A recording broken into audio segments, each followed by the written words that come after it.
受到美国关税政策的影响，台湾目前有3441个人等咧放无薪假。为了要减少冲击，劳动部公布3项保障措施，除了把这薪水差价补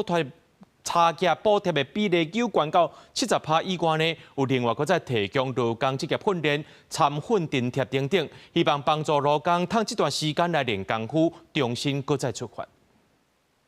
受到美国对台湾对顶关税20%，加上台票咧起，台湾传统产业受到真大影响。业者专家拢指出，若是8月初7关税佫无降价，恐惊一寡产业拢会开始放无薪假。汽机车零配件的出口对台湾来讲，其实是一个还蛮销往美国其实是一个还蛮大的市场。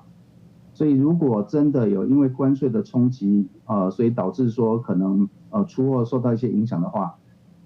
或许有可能将来会发生无薪假的问题。塑胶啦、机械啊，这部分放无薪假吼，其实是进前受到这个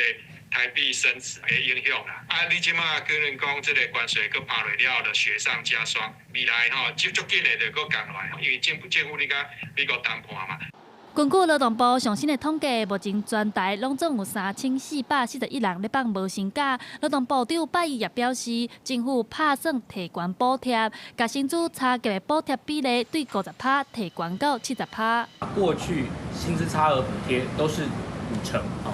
那我们会来把它提高到7%哦。那这个提高的成数，就是希望能够给劳工朋友，如果遭遇到减班休息的话，有更多的经济安全的支撑。劳动部表示，这届补贴的范围主要是针对树林、机械、运输零件这寡受到冲击的产业。劳动部强调，未来若是受影响的产业扩大，伊嘛是会扩大补助的范围，并且鼓励劳工伫咧减班的期间去参加职业训练，各当加领训练津贴，鼓励劳工充电，搁再出发。记者陈亚轩、林旭凯台北报道。